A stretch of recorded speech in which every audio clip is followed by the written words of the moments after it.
Shalom, selamat pagi Bapak Ibu yang terkasih dalam Tuhan Yesus. Kita kembali lagi di dalam persekutuan lansia GKI Wahid Hasim di bulan Februari 2022. Marilah kita awali ibadah kita pagi ini di dalam doa. Kita berdoa. Tuhan Allah Bapa kami yang bertahta di dalam kerajaan surga, Tuhan yang baik, Tuhan yang sudah mengasihi kami dan menjaga kami sepanjang malam hingga pagi hari ini. Tuhan, kami mau mengucapkan syukur atas anugerah ini ya Tuhan, sehingga kami boleh bersama-sama berkumpul bersekutu untuk memahami firman-Mu. Tuhan, berkati Ibu Lilis yang akan menyampaikan firman-Mu, sehingga kami percaya dan yakin bahwa setiap firman yang ditaburkan tidak akan pernah kembali dengan sia-sia. Tuhan, kami mau menyerahkan seluruh rangkaian acara ini dari awal, pertengahan, hingga akhirnya. Di dalam nama Tuhan Yesus kami berdoa. Amin. Nah, Bapak Ibu yang terkasih, tema kita di bulan ini adalah memikirkan semua yang baik. Yang akan disampaikan oleh Ibu Lilis. Dan sebelum kita serahkan kepada Ibu Lilis, kita akan menaikkan pujian dari NKB 129 bait pertama sampai ketiga. Indah, mulia, bahagia penuh. Kita nyanyikan bersama.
Apa kabar Bapak Ibu, Oma Opa yang dikasihi oleh Tuhan Yesus? Saya berharap kita semua dalam keadaan baik dan sehat. Karena memang situasi sekarang ini masih sangat menakutkan.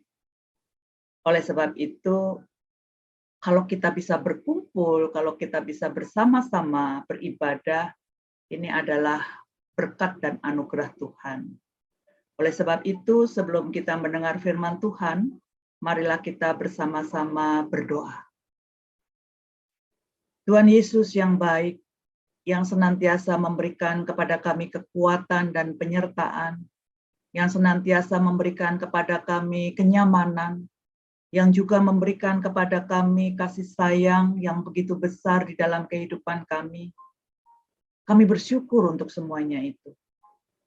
Kalau kami boleh sampai hari ini dengan keadaan baik-baik, itu adalah bagian dari kasih sayang Tuhan. Tuhan Yesus, di tengah-tengah persekutuan kami ini, kami ingin mendengar akan firman-Mu. Oleh sebab itu ya Tuhan, bukalah hati dan pikiran kami, supaya kami boleh mengerti akan firman Tuhan. Dan bukan hanya mengerti, tetapi juga boleh belajar untuk melakukannya di dalam kehidupan kami sehari-hari. Oleh sebab itu ya Tuhan, bukalah hati dan pikiran kami, supaya kami boleh mengerti akan firman-Mu. Dan biarlah Engkau memakai hamba-Mu ini untuk berkata-kata, untuk menyatakan kebenaran firman Tuhan. Dan pada akhirnya kami boleh menjalankannya di dalam kehidupan kami. Berbicaralah kepada kami ya Tuhan, kami semua siap untuk mendengarkannya. Di dalam nama Tuhan Yesus. Amin. Bapak, Ibu, dan Oma Opa sekalian, hari ini kita akan menggumuli sebuah tema, yaitu tentang memikirkan semua yang baik. Kira-kira bisa nggak sih kita memikirkan hanya hal-hal yang baik saja? Sebab kita hidup di dalam kehidupan yang seperti ini. Kita berada bersama-sama dengan orang-orang yang kadang-kadang tidak selalu menyenangkan kita. Bisa nggak sih kita selalu belajar untuk hanya memikirkan yang baik, tanpa yang buruk, tanpa yang jelek-jelek, tanpa kekhawatiran ataupun ketakutan? Memang susah, ya. Kita hanya memikirkan hal yang baik itu susah. Tetapi kita mesti belajar. Belajar untuk memikirkan hal-hal yang baik. Nah, di dalam Filipi 4 ayat 8 sampai 9, di sana dikatakan begini. Semua yang baik, semua yang mulia, semua yang adil, semua yang suci, semua yang manis, semua yang sedap didengar, semua yang disebut kebajikan dan patut dipuji, pikirkanlah semuanya itu. Di dalam ayat yang ke-9 dikatakan, apa yang telah kamu pelajari, telah kamu terima, telah kamu dengar, telah kamu lihat, lakukanlah itu. Sebab Allah sumber damai sejahtera akan menyertaimu. Itu janji Tuhan. Ya. Jadi kalau kita belajar untuk memikirkan hal yang baik, belajar memikirkan yang mulia, belajar memikirkan yang adil, yang suci, yang manis, yang sedap didengar, dan kita telah mempelajari itu, kita telah menerima itu, dan kita telah mendengar itu, kita juga telah melihat itu, maka Tuhan mengatakan kita harus belajar untuk melakukannya. Sebab Allah akan menyertai kita. Nah, oleh sebab itu, kita akan belajar dari seorang tokoh yang pasti Bapak, Ibu, Oma, Opa sudah sering kali mendengar tokoh ini. Tokoh ini adalah Yusuf. Yusuf adalah seorang anak yang baik. Ya, ketika dia masih menjadi anak-anak, ketika dia masih berada bersama dengan ayah ibunya, dia adalah anak yang baik. Walaupun dia berada bersama dengan saudara-saudaranya yang nakal-nakal, yang jahat-jahat gitu ya. Tetapi dia tidak terpengaruh. Bahkan seringkali Yusuf memberitahu kepada ayahnya. Ya. Jadi apa yang dilakukan oleh saudara-saudaranya, kejahatan-kejahatan yang dilakukan oleh saudara-saudaranya, itu diberitahukan kepada orang tuanya. Sehingga Yakub kadang-kadang memarahi mereka karena kejahatan-kejahatan anak-anaknya. Itulah sebabnya kenapa saudara-saudaranya sangat membenci Yusuf. Karena Yusuf tidak mau seperti mereka. Jadi semakin kelihatan yang mana yang gelap, yang mana yang terang, gitu kan ya. Nah, Yusuf ini adalah anak yang baik. Jadi karena kebaikan itulah yang menyebabkan kemudian dia dijahati oleh saudara-saudaranya. Dia dijual, lalu kemudian dia berada di rumah Potifar. Ketika dia menjadi seorang budak di rumah Potifar, dia juga menjadi budak yang baik. Apapun dikerjakan dengan baik. Jadi bukan hanya merenungi nasib gitu ya. Aduh, nasibku kok kayak begini amat sih. Aduh, aku kok kayak begini. Enggak loh. Ya. Ketika dia menjadi seorang budak, dia menjadi budak yang baik. Semua tugas yang diberikan kepadanya dia kerjakan dengan baik. Sehingga Yusuf ini dipercaya oleh Potifar. Semua hal, semua pekerjaan-pekerjaan, Yusuflah yang bertanggung jawab. Sebab apa? Sebab Potifar tahu kualitas Yusuf. Dan ternyata Yusuf itu tidak kemudian gede kepala gitu ya. Tidak kemudian, wah mentang-mentang dia mendapat kepercayaan lalu menggunakan kepercayaannya itu dengan sewenang-wenang. Enggak. Bahkan ketika istri Potifar itu jatuh cinta kepada Yusuf, Yusuf tahu bahwa itu adalah hal yang salah. Coba kalau misalnya itu terjadi sekarang gitu ya. Banyak orang, wah mumpung ini ya, mumpung si istrinya Potifar seneng gitu ya, wah pasti saya akan mendapat fasilitas yang luar biasa begitu ya. Nah, itu tidak dilakukan oleh Yusuf. Bahkan Yusuf memberikan pengertian kepada istrinya, istri Potifar gitu ya.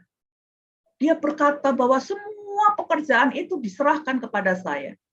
Semua tanggung jawab itu ada di tangan saya. Tetapi satu hal yang tidak diberikan kepada saya, yaitu kamu. Sebab kamu adalah istrinya. Dan saya tidak akan melakukan perbuatan dosa karena Tuhan. Jadi rupanya yang menjadi pegangan selama ini adalah hubungan yang baik antara Yusuf dan Tuhan. Dia tidak pernah mau melakukan hal yang jahat di mata Tuhan. Dan itu yang menjadi kuncinya. Sehingga ketika dia difitnah, ketika dia diperlakukan tidak adil dan harus masuk penjara, dia tidak gentar. Sebab apa? Sebab dia tahu bahwa lebih baik melakukan hal yang benar di hadapan Tuhan. Nah, lalu kemudian ketika di dalam pergumulannya, lalu kemudian di dalam perjalanan hidupnya, Yusuf kemudian diangkat untuk menjadi seorang pimpinan, begitu ya, di Mesir. Dan ketika kelaparan itu terjadi, lalu kemudian saudara-saudara Yusuf itu datang, Yusuf tidak membalas dendam terhadap mereka. Yusuf tahu saudara-saudaranya. Saudara-saudaranya tidak tahu bahwa yang menjadi penguasa di Mesir di bawah Firaun itu adalah saudaranya sendiri, yaitu Yusuf yang mereka jual.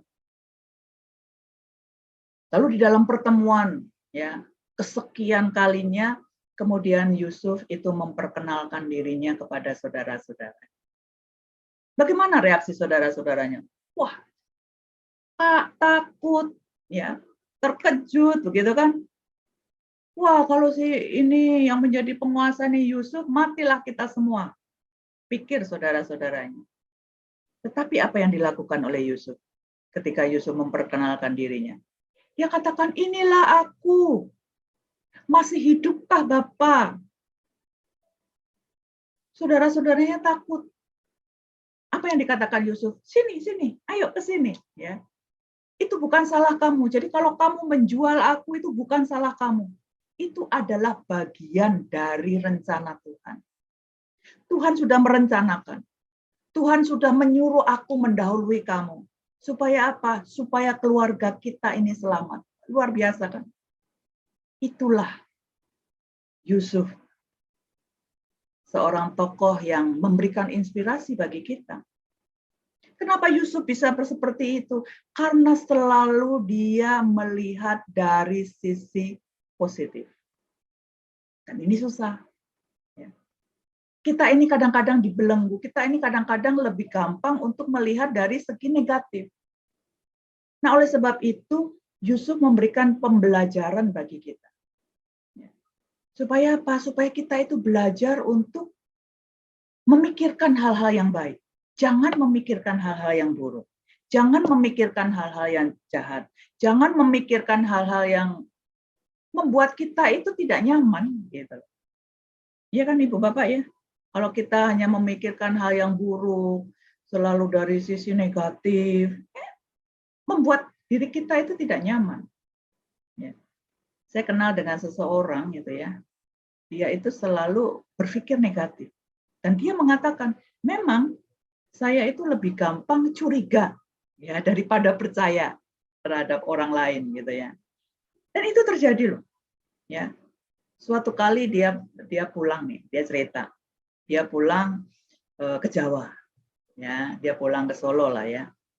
Lalu kemudian ketika dia naik kereta api, ya, naik kereta api di gerbong itu dari Solo menuju ke Jakarta. Karena itu kan terminal pertama. Jadi di gerbong itu baru ada 3 orang. Karena kan dari Solo itu nanti masih ke Klaten, berhenti di Klaten masih ke Jogja gitu ya. Nah, lalu kemudian ada orang yang cuma bertanya kepada dia, gitu loh, cuma bertanya, Mbak, bener nggak ya ini ke Jakarta? Orang itu teman saya itu langsung kaget gitu ya. Dia nggak mau lihat mukanya gitu ya, nggak mau lihat matanya.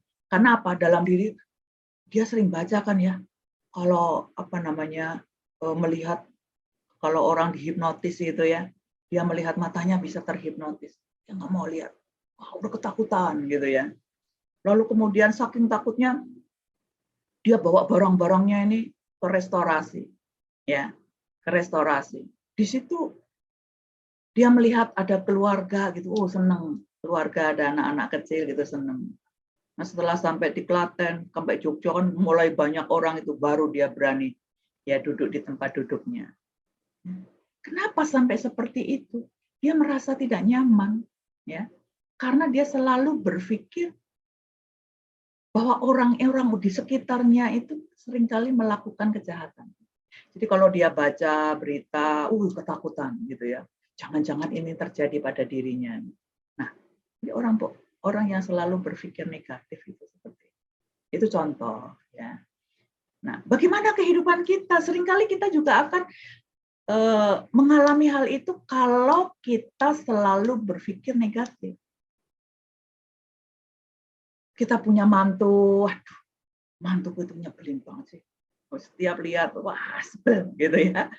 Setiap lihat itu selalu yang dipikirin yang aduh, pokoknya dia jahat, pokoknya dia begini, pokoknya dia begitu. Ya. Nah, cobalah kita belajar dari Ruth dan Naomi, gitu kan ya. Menantu dan mertua. Kenapa menantunya itu sedemikian luar biasanya kepada Naomi? Karena Naomi sebagai mertua pasti baik. Kalau enggak udah ditinggalin itu gitu ya. Nah, jadi kadang-kadang kita juga begitu kan terhadap menantu. Aduh, menantu saya tuh nyebelin banget sih. Nah, coba kita belajar untuk berpikir positif. Ya. Kita belajar untuk berteman dengan menantu kita. Kita belajar berteman dengan pembantu kita yang menolong kita gitu. Kita belajar berteman dengan siapa aja ya. Belajar berpikir positif seperti Yusuf. Nah, dasar kenapa Yusuf itu bisa berpikir positif? Karena dia selalu mengandalkan Tuhan. Karena selalu memiliki hubungan yang baik dengan Tuhan. Nah, apakah kita punya hubungan yang baik dengan Tuhan? Saya baca Alkitab terus-terusan, setiap hari baca Alkitab, tapi belajar nggak melakukannya. Karena kita tidak hanya membaca itu gampang.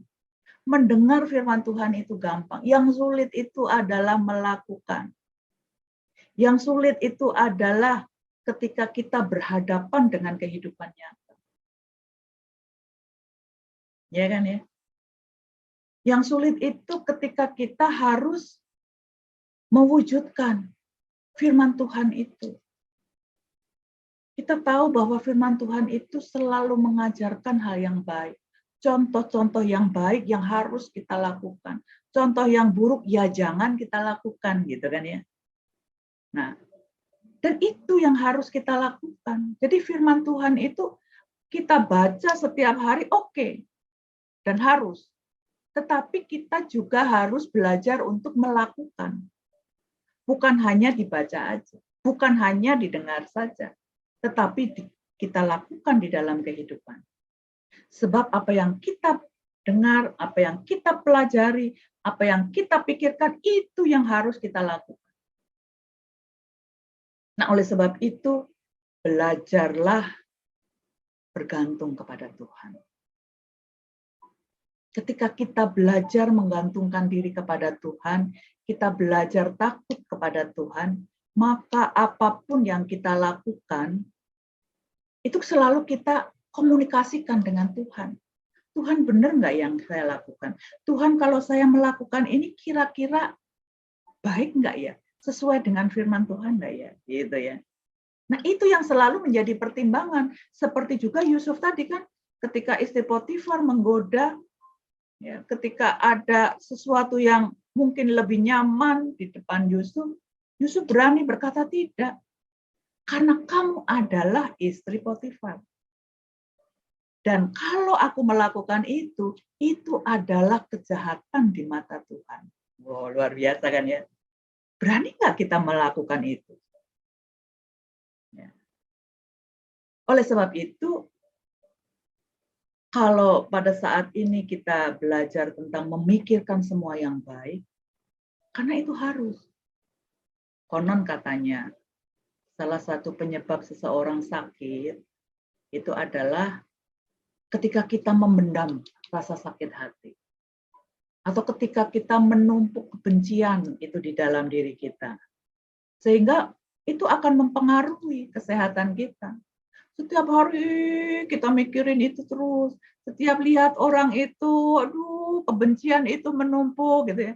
Ya lama-lama tekanan darah tinggi. Ya kan?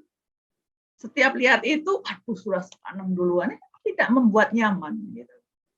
Nah oleh sebab itu, belajarlah berpikir positif. Kita belajar untuk memikirkan hal yang baik-baik. Kita belajar melihat dari hal yang baik.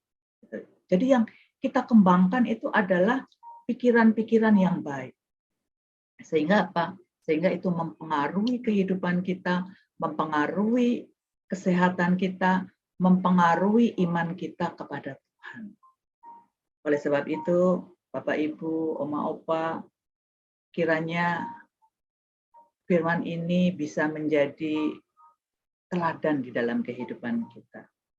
Dan kita belajar untuk melakukannya. Amin. Mari kita bersatu di dalam doa. Terima kasih ya Tuhan, kalau pada saat ini kami boleh mendengar akan firman-Mu. Ajarkanlah kepada kami supaya kami boleh menjadi pelaku-pelaku firman yang baik. Tolong kami, bantu kami supaya kami boleh memikirkan apa yang baik. Memikirkan hal-hal yang tidak menghancurkan kehidupan iman kami. Kami bersyukur karena kami boleh belajar dari Yusuf yang senantiasa berpikir positif, yang bisa memaafkan orang-orang yang menyakitinya, yang bisa senantiasa mengandalkan Tuhan di dalam kehidupannya.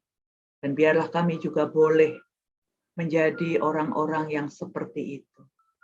Terima kasih ya Bapa, kami serahkan kehidupan kami ke dalam tangan-Mu. Di dalam nama Tuhan Yesus. Amin. Terima kasih kepada Ibu Lilis yang sudah menyampaikan firman Tuhan dan menjadi berkat buat kita semua. Bapak Ibu yang terkasih, dengan memiliki pikiran yang positif akan menolong kita di dalam sikap, tutur kata, dan perbuatan kita menjadi lebih baik. Tuhan yang akan menolong dan memampukan kita.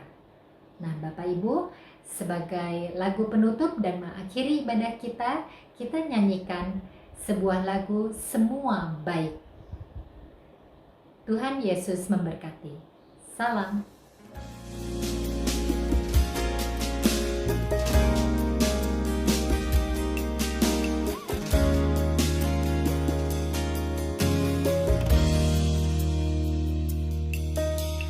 Dari semula telah kau tetapkan hidupku dalam tangan-Mu, dalam rencana-Mu Tuhan.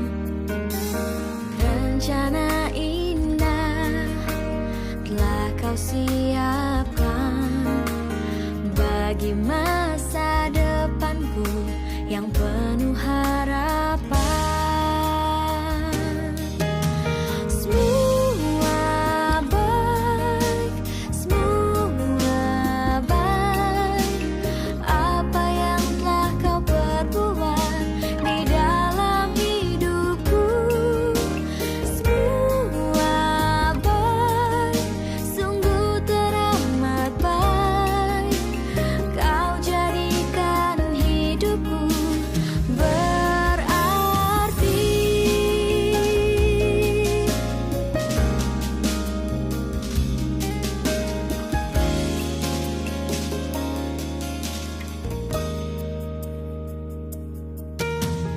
Dari semula telah kau